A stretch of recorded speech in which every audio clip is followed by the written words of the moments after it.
Bonjour à tous et bienvenue chez Lestat JDR. Aujourd'hui, vous êtes dans l'antre de la joueuse, c'est-à-dire que vous êtes chez moi et bienvenue. Il n'y a pas très longtemps, une amie à moi qui n'est absolument pas rôliste m'a posé une question. Elle voulait savoir pourquoi je faisais du jeu de rôle. Sur le moment, comme à toutes les personnes qui sont pas rôlistes, j'ai pondu une réponse un peu à la con. Ça me permet d'interpréter un personnage, bla bla bla, découvrir des univers. On a tous pondu ces réponses. Et pour autant, je trouvais pas que c'était la réalité. Ça m'a amené à me poser énormément de questions et à savoir ce que j'aimais dans le JDR. Et je crois que je suis venue un peu à une espèce de philosophie du JDR qui, moi, me retient, quelque chose qui compte pour moi. Très souvent dans le jeu de rôle, il y a une chose que j'ai ressentie, c'est un moment où tout se passe bien. Tout se passe même un peu trop bien. Les jets sont nickel, le plan fonctionne à merveille, le MJ est extrêmement sympa parce qu'il te laisse relancer ton jet alors que peut-être qu'il devrait pas. Tout le monde suit et pourtant, il ne se passe pas grand-chose. En fait, ce pas grand-chose, c'est plutôt un rien de vraiment marquant. Il y a rien qui va m'attraper, il y a rien qui va me secouer, qui va me dire que l'histoire elle est folle ou que ce que je tente est vraiment taré. Non, pas grand-chose. Et ce pas grand-chose, moi, c'est ce que je cherche à éviter. Parce que moi, dans le JDR, je veux qu'il m'arrive quelque chose. Que ce soit bien ou que ce soit mal. Et peut-être plus souvent que ce soit mal. Parce que je connais des gens qui ont pu tricher dans le jeu de rôle, ça nous est presque tous arrivé, pour avoir un 10 ou un 20 naturel, pour que enfin le combat se termine. Moi, j'ai tendance à tricher dans le sens inverse. J'avoue, ça m'est déjà arrivé, j'ai triché quelques fois, et systématiquement, c'était pour dire que j'avais échoué. Enfin, pas systématiquement, il y a eu une fois aussi où c'était pour gagner. Bref, mais c'était il y a longtemps, c'était sur Donjons et Dragons, ça ne compte pas sur Donjons et Dragons. Ma philosophie de jeu de rôle à moi, c'est que si on ne risque rien, il ne se passe rien. Et c'est ça que je fais. Moi, je joue pour risquer des choses. Il y a des gens qui play to lose, des gens qui play to lift, des gens qui play to play, salut Cortex, et moi, je play to risk. Parce que le risque, pour moi, c'est ce qui fait avancer une histoire. C'est aussi ce qui va donner de la profondeur à votre personnage. C'est ce qui permet de vivre des scènes qui sont fortes, d'une grande intensité, de ressentir des choses et de sortir de vos zones de confort. Volontairement, bien entendu. Le risque, c'est surtout et avant tout un éclat de génie. Parce que très souvent, c'est une idée qui va venir comme ça, qui va nous saisir, qui va nous sauter dessus, nous prendre de court, autant nous que les personnes qui sont autour de la table. Typiquement, le MJ ne s'attendait pas à quelque chose et vous le faites et du coup, ça lance l'histoire dans un sens totalement différent. C'est pour ces moments-là que je vis le jeu de rôle. C'est dans ce moment-là qu'on vit le jeu de rôle, en fait.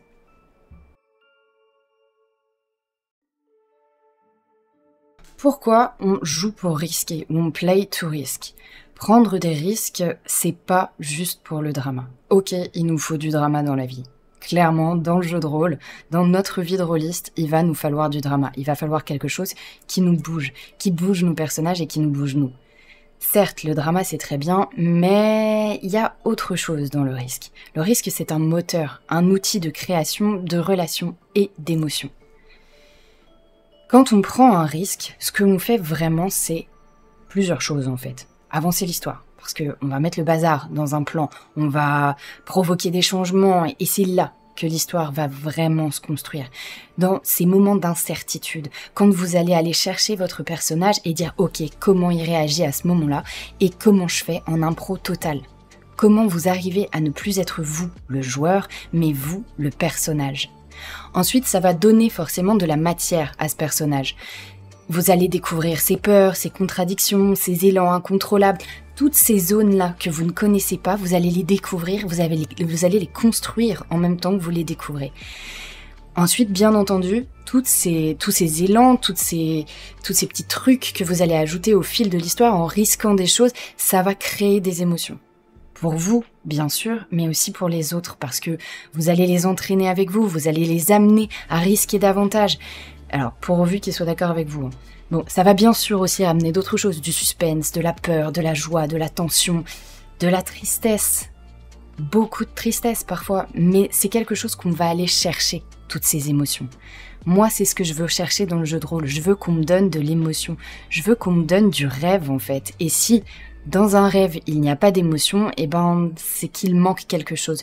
Une petite texture, ce petit vernis final sur une partie, c'est là que je vais le trouver, dans le risque.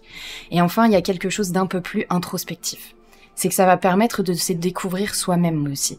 On va sortir de notre contrôle, de notre zone de confort, et en acceptant le fait qu'on ne sache pas ce qui va arriver dans le jeu de rôle, et ben très souvent on va appréhender les choses autrement dans la vraie vie. Bon, attention, hein, on est sur de la psychanalyse de comptoir, d'accord, mais c'est quelque chose que j'ai pu remarquer dans ma vraie vie. En fait, il y a eu un moment, une scène, mon personnage, et j'en parle hyper régulièrement de cette scène parce qu'elle a été extrêmement révélatrice. Mon personnage a fait quelque chose qui m'est totalement étranger, mais vraiment étranger. Et en fait, en le faisant en tant que personnage, je me suis posé la question en tant que personne. Bon, on va passer sur ce point parce qu'on va pas vraiment l'explorer davantage. Je pense pas que vous en ayez plus besoin que ça. Bref, moi ce que je vais chercher, c'est ce divertissement. Et c'est un divertissement qui a plusieurs couches, qui n'a pas que l'histoire, pas que le personnage. Il va aller gratter derrière, en fait. Dans ces moments-là, je ressens vraiment quelque chose. Je ne fais pas juste observer une scène dans laquelle je peux vaguement interagir sans trop bouger. Non, non, je suis dans cette scène et je m'y efface. Kaku disparaît au profit du personnage qui y apparaît complètement. Bref, je suis dans le feu de l'action. Bien entendu, tous les risques ne se ressemblent absolument pas. Chaque risque est extrêmement différent en jeu. J'en ai listé quelques-uns qui me viennent, alors je les ai peut-être pas tous, mais ce sont ceux que moi j'utilise, auxquels j'ai le plus souvent recours. Vous allez avoir bien entendu le classique risque physique, c'est-à-dire que votre personnage va se jeter dans la mêlée. Vous avez par exemple un personnage qui n'a rien à faire dans une mêlée et pourtant vous vous êtes donné un objectif et votre MJ a gentiment collé cet objectif en plein milieu d'une mêlée et vous allez aller le chercher. Ou bien même il n'y a pas d'objectif mais vous vous en créez un parce que les autres PJ que vous adorez, que vous aimez, eux vont au charbon et du coup vous voulez y aller avec eux, vous voulez les soutenir, vous voulez les aider. Ça arrive très souvent, très régulièrement dans les films. Alors faites-le, entrez dans ce lieu dangereux et prenez parfois un parti un peu suicidaire. Il y a un autre risque qui est le risque que moi j'ai tendance à favoriser, je le disais tout à l'heure, c'est le risque émotionnel. Quand on va aller se livrer, qu'on va avouer un sentiment, qu'on va, je sais pas, montrer de la peur, de la honte, et ben c'est ça, moi, mon risque préf. Parce que ce risque-là va donner du caractère à une scène, mais aussi il va vous aider à jouer votre personnage. Si votre personnage démontre qu'il y a honte à un moment, par exemple, parce qu'il a dû voler quelque chose, mais il a une honte qui le saisit et qui l'empêche de continuer, qui décide de rendre quelque chose, eh ben, vous savez ce que vous jouez. Vous savez qui est votre personnage. Et c'est ce qui est le plus important parce que pour interpréter, il faut savoir qui vous jouez. Et donc, prendre ces risques émotionnels, aller voir quelqu'un, se disputer, etc., c'est quelque chose qui va donner du volume, la petite texture finale, encore une fois, à votre personnage. Ça nous amène aussi à un autre type de risque, le risque relationnel. C'est celui que je redoute le plus en jeu. Ce moment où vous décidez quelque chose et que ça risque de vous mettre en conflit avec les autres PJ. C'est une décision qui va diviser ou bien une trahison potentielle. Je l'ai vécu du côté de la personne qui trahit. Et autant sur le moment j'ai trouvé ça vraiment bien, autant après, hors jeu, j'avoue que j'avais énormément de remords. C'est comme ça que je sais que mes parties me suivent, qu'elles sont vraiment intenses. Même si en tant que joueuse, j'ai eu un peu du mal à le gérer, et j'ai vraiment eu du mal à le gérer même si je l'ai pas forcément dit, et ben être la personne qui a trahi tout un groupe, aller à l'encontre de tout le monde, bah ça a donné une force à la partie. Ça m'a donné quelque chose, vous voyez, j'ai vécu quelque chose de plus grand que juste une partie de jeu de rôle. Non, j'ai vécu des émotions qui m'ont suivi après. Et ça, je trouve ça vraiment bien. Enfin, il y a le risque narratif. C'est une direction que vous choisissez et à laquelle personne ne s'attend. Vous ne savez pas pourquoi. Le MJ a préparé sa scène, le MJ a préparé un cadre, etc. Et d'un seul coup, vous avez cette idée qui sort du cadre.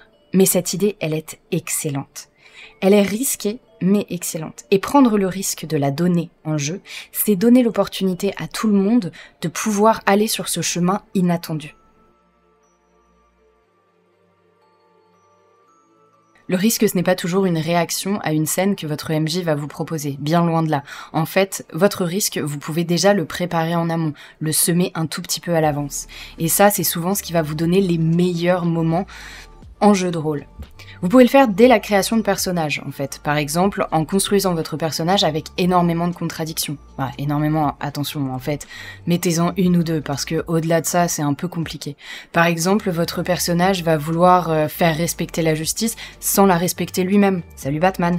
Ou alors, vous allez avoir un personnage qui veut sauver le monde, mais qui a un pouvoir qui est totalement destructeur. Et donc, dès qu'il l'utilise pour faire le bien, il fait le mal. Ou bien d'autres contradictions, qui est lié à un camp et pourtant a plus d'attachement à un autre, ou est amoureux de quelqu'un d'autre, dans un autre camp.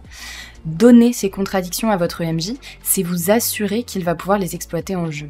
Bon, c'est vrai pour toutes les autres, hein. Par exemple, quand vous allez devoir laisser une part d'ombre. Oui, il faut laisser des parts d'ombre, que ce soit des dilemmes non résolus. Le passé de votre personnage est extrêmement important, parce que le MJ, ou peut-être les autres joueurs, vont pouvoir le ramener dans le présent et vont vous donner à vivre quelque chose qui est extrêmement personnel et viscéral. On est sur cette chaîne, après tout, c'est pour ça que vous êtes là. Donc, que ce soit le dilemme qui soit non résolu ou bien une attache dangereuse. Ça, c'est extrêmement cool. Imaginez que vous soyez en plein milieu d'un petit peu le bazar et que, en plus, votre MJ vous ramène votre ancien mentor qui a été destitué parce qu'il faisait des expériences sur des êtres humains. Et qu'il vous demande un service, comment dire non, alors que clairement cette personne vous lui devez énormément, et surtout qu'il est extrêmement menaçant et que vous savez ce qu'il peut faire si vous n'allez pas dans son sens. Voilà, quelque chose qui vous amène un tout petit peu d'instabilité. Enfin, surtout, n'imaginez pas un personnage qui soit complet. Laissez des zones d'ombre, que votre personnage soit prêt à évoluer, que votre MJ puisse y intégrer des risques qui viendront du lore, ou tout simplement de l'histoire en elle-même. Tous ces risques que vous ne maîtrisez pas. Si vous faites un personnage qui est très complet et que le MJ doit vraiment fouiller pour pouvoir rajouter des choses, vous allez juste complexifier la tâche, faciliter les choses. Bien entendu, les risques peuvent se prendre au cours de la partie, et se préparer aussi au cours de la partie. Moi, j'ai cette tendance à laisser des petites perles, on va dire, des petits hameçons, en fait. Je vais aller sur, par exemple, on me met en garde contre quelque chose, et moi, je vais dire, ok, je veux tester ce quelque chose. Oui, mais c'est extrêmement dangereux, tu t'en rends compte? Oui, je m'en rends compte, c'est extrêmement dangereux, et ça risque de revenir plus tard. Parfait, que ça revienne plus tard, que ce que je fais est une conséquence. C'est ça aussi que je vais chercher dans le risque. Je vais aller chercher la conséquence de mes actions. Très souvent, il se passe quelque chose et le MJ l'oublie, ou bien décide d'être un peu trop sympa. Et les MJ qui se targuent très régulièrement d'être méchants ont cette fâcheuse tendance de ne pas faire revenir vraiment les choses, de ne pas avoir d'effet boomerang. Trop souvent, je prends un risque et le MJ me dit ok et passe à autre chose et ne veut pas me blesser, ne veut pas faire que je perde. Mais pourtant, c'est pour ça que je le fais. C'est aussi pour me donner une complexité. Parce que en plus, quand vous réussissez avec de la complexité, on est bien d'accord que c'est encore plus jouissif de réussir. Tout était contre vous, mais vous avez réussi. C'est pas franchement génial? Enfin, je vais volontairement laisser des zones floues. Des silences, des moments où je vais peut-être dire au joueur qui est à côté de moi, ben écoute, à ce moment-là, tu sais pas trop ce que j'en pense, ou ce genre de choses. Amener un peu de jeu par votre silence. Je rappelle que prendre un risque, quand même, c'est extrêmement important pour moi. C'est pas aller chercher le conflit tout le temps. Je déteste les gens qui vont tout le temps chercher le conflit. Ce joueur qui, quand il est dans une taverne et qu'il est clairement pas en position de force, va quand même aller chercher la merde. Ben moi je trouve ça vraiment con en fait. Je trouve pas que ce soit un vrai risque. Je pense que c'est plutôt l'assurance d'un échec. Et ça en général, on le voit très vite en fait, que ce soit la réaction du MJ via tous les PNJ ou la réaction de tous les autres joueurs qui lèvent les yeux au ciel en mode ok, on va encore devoir tout rattraper parce que t'as décidé de faire n'importe quoi. Bon, c'est... Parfois, le mieux, c'est juste de se taire. Ou alors, juste d'accepter le fait qu'on ne contrôle pas ce qui va suivre nos actions. Et prier pour que le MJ se saisisse de cette action. On va pas chercher à rendre le risque artificiel non plus quand on le prépare, d'accord? Il faut savoir lui donner une place. Et pour ça, c'est comme une petite graine qu'on va planter quelque part et qui va simplement éclore naturellement à un moment. Je fais un petit aparté parce que, en fait, en pensant la partie précédente, je me suis rendu compte de quelque chose. Parfois, quand on prend des risques, c'est pas des vrais risques. On reste dans cette espèce de zone de sécurité qu'on peut avoir. Par exemple, on va avoir un choix qui est extrêmement osé et finalement, tout est entièrement prévu. Vous voyez, dans votre tête, vous vous êtes dit, ok, mais du coup, si je fais ça, je vais aller taper le plus gros mec de la cour de récré, et ensuite je vais aller me cacher derrière mon frère. Bon, ça, typiquement pour moi, c'est pas un risque. Tout ce que vous faites, c'est pas cool. Vous ne prenez pas un vrai risque en fait. Vous savez que vous avez quelque chose une espèce de garde-fou qui va empêcher que ça déborde trop. Et justement, c'est ce que vous allez aller chercher. C'est ce moment où vous marchez sur le fil du rasoir en fait. Vous êtes là et vous savez pas si vous allez tomber ou non. Eh bien, c'est ça le risque pour moi. C'est la surprise, le suspense en fait. Ou alors, et ça m'arrive assez régulièrement, vous allez créer une scène forte. Il y a pas mal de fois où je pense à une scène en amont et je me la crée, je la visite, je la rejoue, je la rejoue, je la joue en anglais, je la joue en français, je la joue dans toutes les langues que je peux parler, c'est-à-dire le français et l'anglais, c'est tout. Et c'est extrêmement cadré dans ma tête. Je sais exactement quoi dire, je sais comment le faire, et finalement, le fait de l'avoir joué, ça me donne une scène sans âme. Je l'ai plus, parce que très souvent, la première scène qui vient, c'est la plus forte, la plus intense. Et quand on prépare trop une scène, en fait, on s'enferme dans quelque chose. On voit pas tout ce qui peut être autour. On voit pas toutes ces espèces de petites routes qu'on pourrait prendre où on ne se laisse pas surprendre.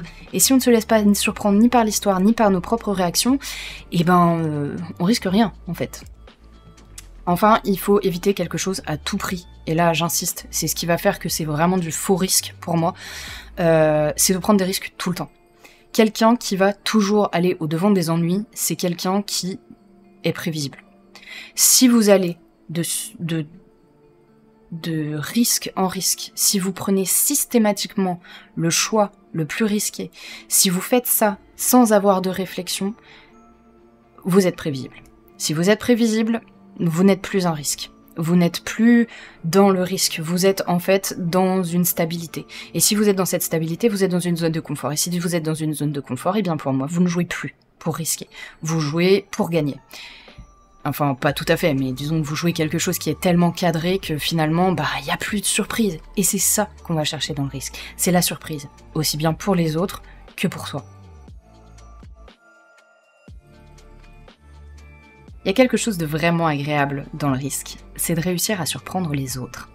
Et quand je parle des autres, je parle des autres joueurs qui sont à la table, mais je parle aussi du MJ.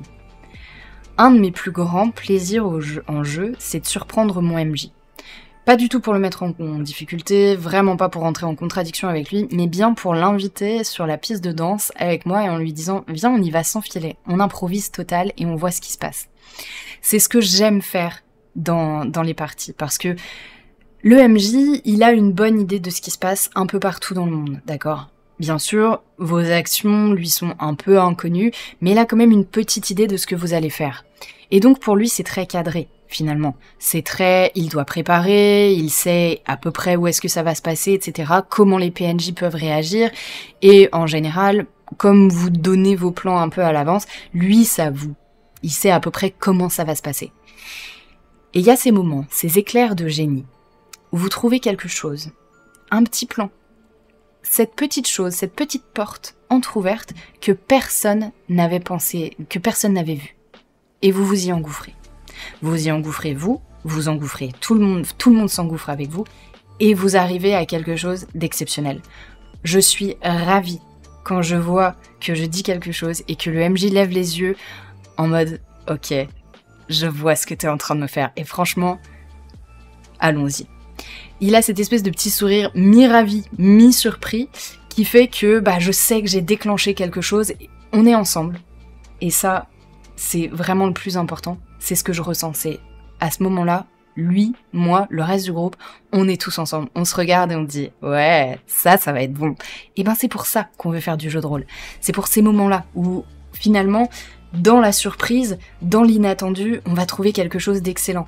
Et attention, je vais pas forcément vous parler de quelque chose qui va être bon pour vos personnages, mais qui va être bon pour l'histoire. Parce que finalement, vous ne jouez pas vraiment pour votre personnage, mais vous jouez pour l'histoire au global. Seulement, vous devez la servir avec votre personnage. Et ce moment où votre personnage qui sert l'histoire sert aussi le MJ en lui offrant une possibilité supplémentaire, priceless. On va en venir à ce qui vous empêche de risquer. La peur. La peur, c'est un des plus gros bloquants en jeu de rôle, je trouve. Pas que en jeu de rôle, en réalité, dans la vie, de manière générale. La peur, c'est ce qui va vous empêcher d'avancer. Et surtout, c'est ce qui va vous empêcher de risquer. Moi, j'ai très souvent pu remarquer au cours des parties qu'il y avait des gens qui s'empêchaient de faire les choses. Et j'ai, par exemple, les joueurs qui m'ont dit « Ah ouais, mais si je rate ?» Ben... tant mieux, non? Je veux dire, si tu rates, c'est qu'au moins t'as essayé. Et l'échec, normalement, tel qu'il est construit dans une bonne partie, l'échec va faire partie du récit. C'est quelque chose qui va le relancer, qui va l'amener autre part.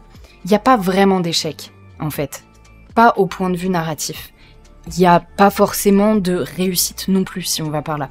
Le problème, c'est ça, c'est que c'est qu'on a tendance, en fait, nous tous, à raisonner en termes de bien ou mal.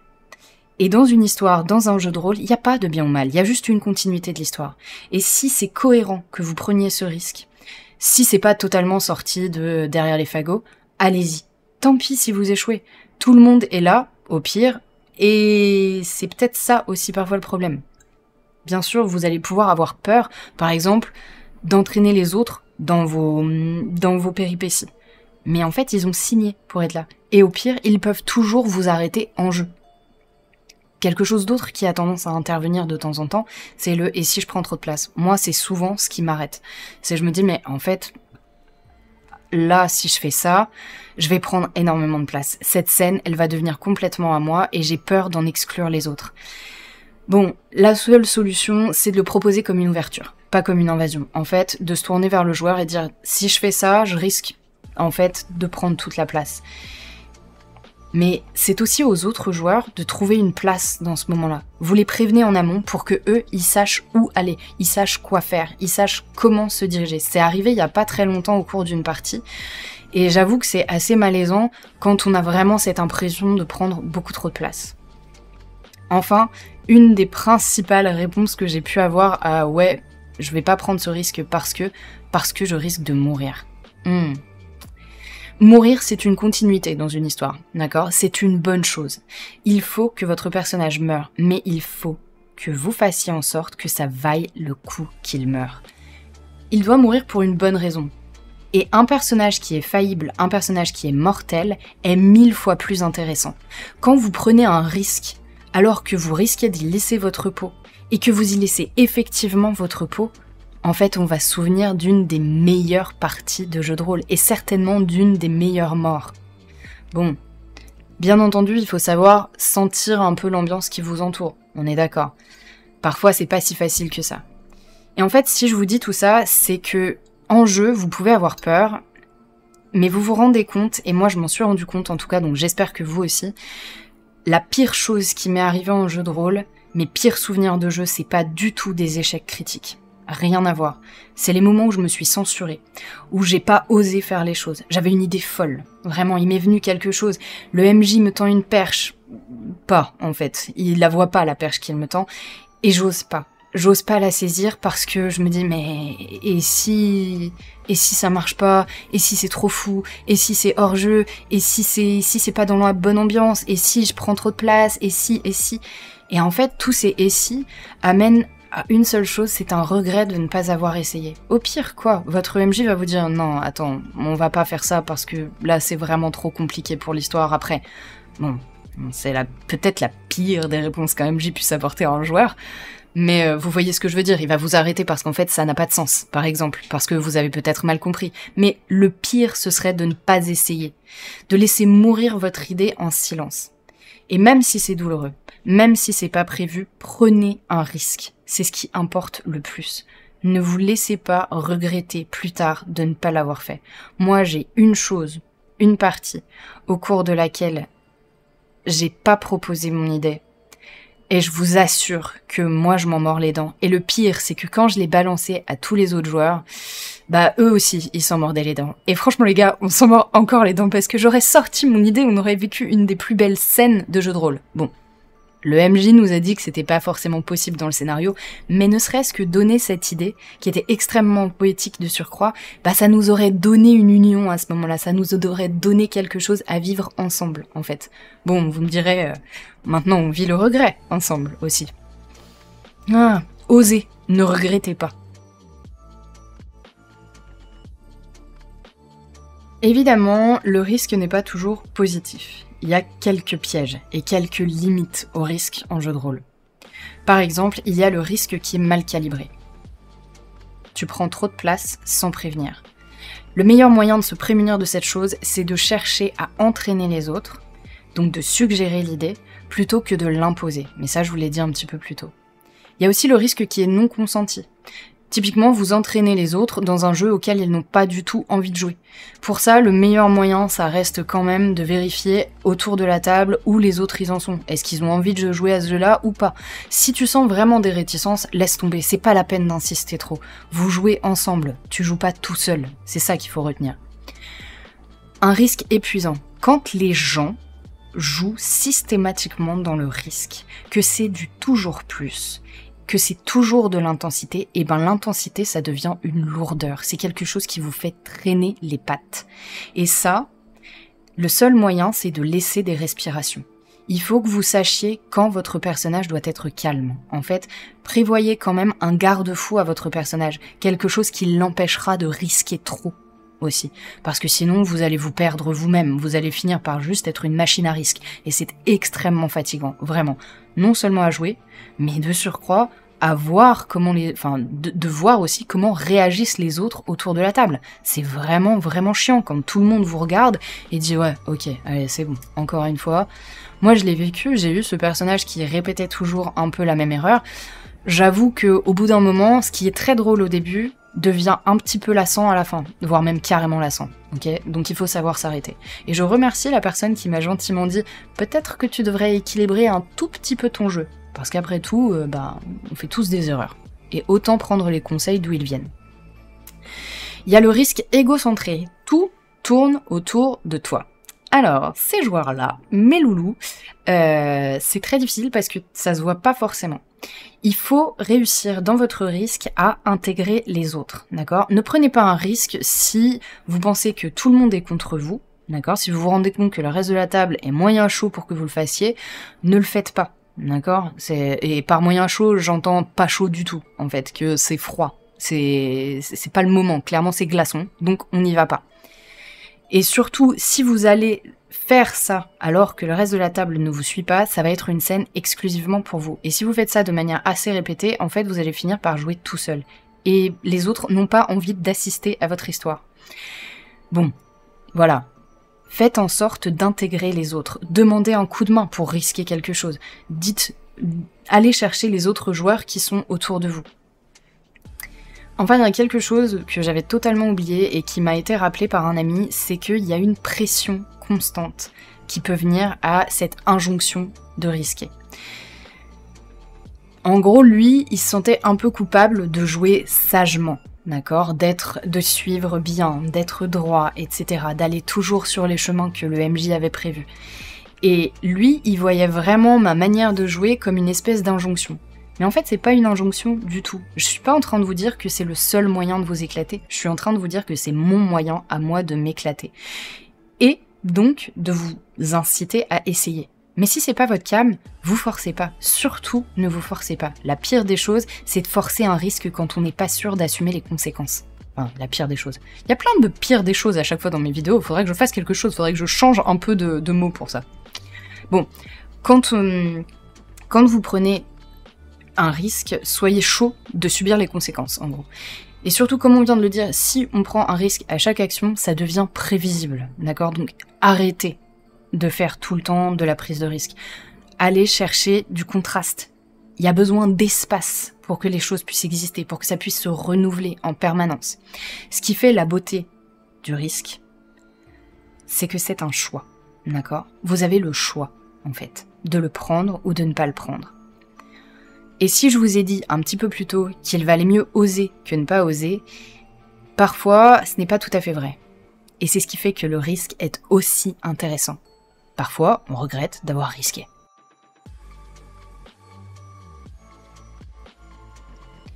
Il est temps pour moi de conclure cette vidéo et je vais la conclure en vous expliquant ce que le jouer pour risquer, le play to risk, m'a apporté. Je suis quelqu'un qui contrôle beaucoup les choses, d'accord? J'aime bien être en contrôle et en maîtrise de mon personnage, du moins j'aimais bien ça avant. Maintenant, j'ai appris à lâcher prise complètement et à me laisser surprendre par l'histoire. Bon, je trouve que c'est favorisé par le fait que je joue presque uniquement sur des jeux narratifs.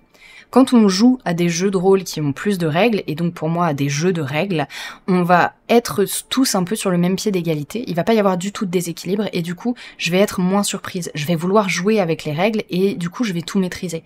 Moi, ce que le play to risk dans le narratif m'a apporté, c'est un lâcher-prise complet. C'est-à-dire que par moment, je vais devoir me mettre en retrait et dire « Ok, ça, je l'ai pas vu venir », et c'est excellent. C'est vraiment ce qui me motive maintenant. Je suis passée de quelqu'un qui contrôlait pas mal à quelqu'un qui lâche totalement prise, qui se lâche complètement en partie. Ça m'a aussi appris à échouer avec panache. J'ai appris à perdre et à créer des moments où échouer était intéressant. Et surtout, maintenant, je préfère échouer. Je préfère aller au devant de l'échec. Je préfère essayer d'échouer parce que je trouve que ça donne une dynamique à son personnage, de devoir se construire. Alors attention, on parle pas de devoir se construire tout le temps, c'est-à-dire que vous n'êtes pas obligé d'aller chercher l'échec tout le temps, mais si vous sentez qu'à un moment, l'échec ferait plus de bien à votre personnage que la réussite, n'hésitez pas à dire à votre MJ « Non, sans jet de dés, je peux te dire qu'il vaut mieux que ça fonctionne pas ». Envoyez-lui un message perso si vous êtes en ligne ou faites-lui comprendre que c'est mieux si ça échoue. Jouer des fois pour échouer c'est bien, mais pas tout le temps, d'accord? Et prenez des risques pour le faire. Bon, je suis pas en train de vous dire de faire du play to lose tout le temps, hein, clairement. Je vous dis juste que parfois vous êtes surpris par vos échecs et vous allez apprendre à les maîtriser d'une certaine manière. Elle dépend à chaque fois de votre personnage. Et un tout petit peu du joueur, mais surtout du personnage. Enfin, ça m'a permis de créer des scènes qui sont inoubliables. Il y a énormément de scènes, et la plupart de ces scènes, vous allez les trouver en ligne, donc je peux pas vraiment vous les spoiler. Il vous suffit d'aller sur compte personnel et viscéraux que vous trouverez en lien dans cette vidéo, en dessous de la vidéo. Vous pourrez trouver pas mal de scènes que moi j'ai trouvées inoubliables et qui m'ont permis en fait d'aller chercher et de découvrir ce que j'aimais vraiment dans le jeu de rôle, de faire en sorte que je perfectionne ma pratique et que je me retrouve à vraiment aimer ce que je fais. Ces scènes inoubliables, en général, c'est celles qui suivaient un risque inconsidéré. Vraiment. Un risque que dans la vraie vie, je ne prendrais jamais. D'accord? Le jeu de rôle, c'est aussi ça, c'est ce qui me permet de tester ce que je ne ferais jamais dans la vraie vie. Et de faire semblant que ça m'arrive. Enfin, ça m'a permis de vivre intensément. Et je dis bien intensément, c'est fou comme ces dernières années, j'ai vécu toutes mes parties avec une grande intensité. Enfin, pas toutes, mais la plupart de mes parties avec une intensité qui me surprend. Je vibre quasiment à chacune de mes parties. Je suis toujours surprise. Et ça, c'est parce que je me laisse le choix d'aller au-devant de l'échec, d'aller vers le risque, et de me foutre complètement du fait que ça marche ou que ça ne marche pas. Juste, j'essaye et je vois ce qui se passe. Et des fois, le damage control, c'est vachement plus rigolo que le « tout est sous contrôle ». On est bien d'accord. Et enfin, ça vous permet surtout et avant tout, comme je le disais, d'être surpris. Vous, mais aussi tous vos camarades de jeu. La surprise, c'est quand même ce qu'il y a de plus sympa dans la vie, je trouve. Tout le monde n'est pas d'accord avec cette théorie, hein. On est bien d'accord, il y a des gens qui n'aiment pas du tout être surpris. Bon, peut-être que le play to risk n'est pas du tout pour vous, dans ce cas-là. Vraiment pas. Mais du coup, peut-être que le jeu de rôle ne l'est pas du tout pour vous. Ou du moins qu'il vaudrait mieux que nous ne jouions pas ensemble parce que je suis votre paramètre hasardeux dans une partie. Enfin, du moins, j'essaye d'être votre paramètre hasardeux. Pas tout le temps. Bref, pour moi, le risque, c'est ce qui va rendre le jeu vraiment. C'est pas une technique, mais c'est plus une posture, une envie. C'est quelque chose que vous allez aller chercher, que vous allez préparer, que vous allez favoriser de manière à donner une espèce de waouh autour de la table, que tout le monde se dise ok, ça c'était imprévu, c'était impossible de le voir venir et c'est génial. Moi, c'est ce que je cherche en jeu de rôle. Et vous, qu'est-ce que vous cherchez en jeu de rôle? Est-ce que vous avez déjà regretté de ne pas avoir osé une action? Laquelle? Est-ce que, au contraire, vous avez pris un risque qui a changé toute une partie et dont vous êtes terriblement fier? Racontez-moi tout ça en commentaire. J'ai très très envie de vous lire. À bientôt. Roulez bien.